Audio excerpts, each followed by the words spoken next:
In this video guide, I'm going to talk about the Pathwright equivalency page. And this is going to be really helpful because in my personal experience with the development path, initially trying to understand how to fill in the development path was a little bit complicated. And so in creating this journey log or character outcome portfolio, one of the things that we tried to do was to make it easier for you to fill in the official record within Pathwright in regards to the development path. And so, just as before, there's a video guide here, which is this video explaining this particular page about the Pathwright equivalency. And again, just like in the other pages, we have the character outcome here with a link directly to the development path, the student name with a link directly to the student's Google folder for all their work, and then the mentor team, and again a link directly to the work within Pathwright for the student. Okay. So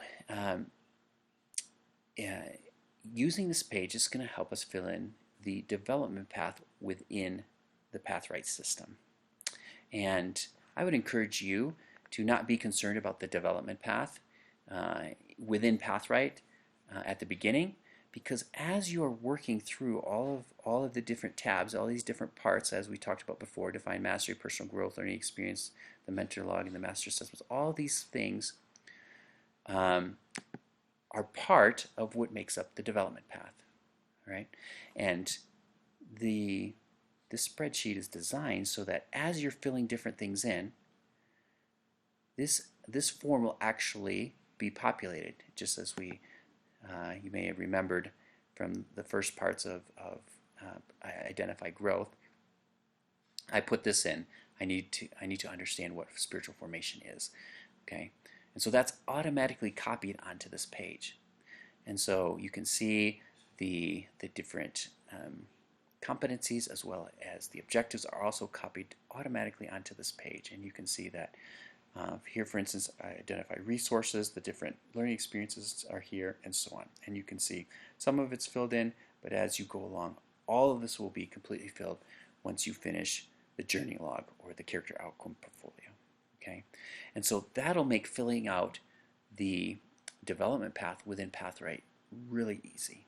Okay, so you can see here is how this works.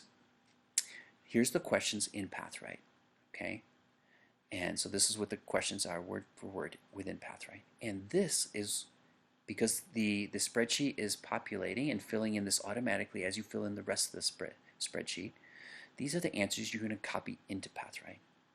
And you can see on the side here, there's a link directly to where you need to copy those into. So for instance, for Define Mastery, if I click on that and go to the link, let's see if it'll give me the link here. There it is. Okay, it's going to take me to the page of defining mastery within Pathwright. Okay, and here we have it, and you can see that I've already got some of this filled in, but what you would want to do is there's a part for content, character, and craft. And you can see the question is, what does mastery of content look like in relation to this outcome?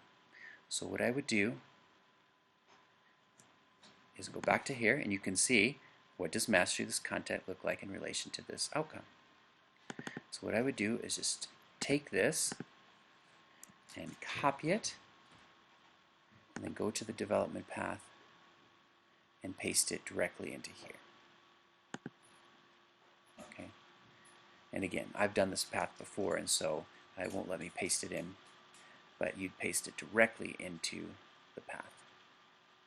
And then you'd go through and you'd go to each part and just copy it and paste it into the development path within Pathwright.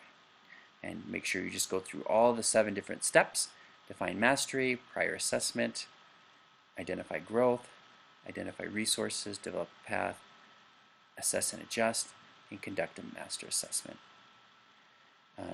And the conduct a master assessment you've already done on the page. There's really not anything more you'll need to fill in, but if you go to that page here, we'll briefly take a look at that.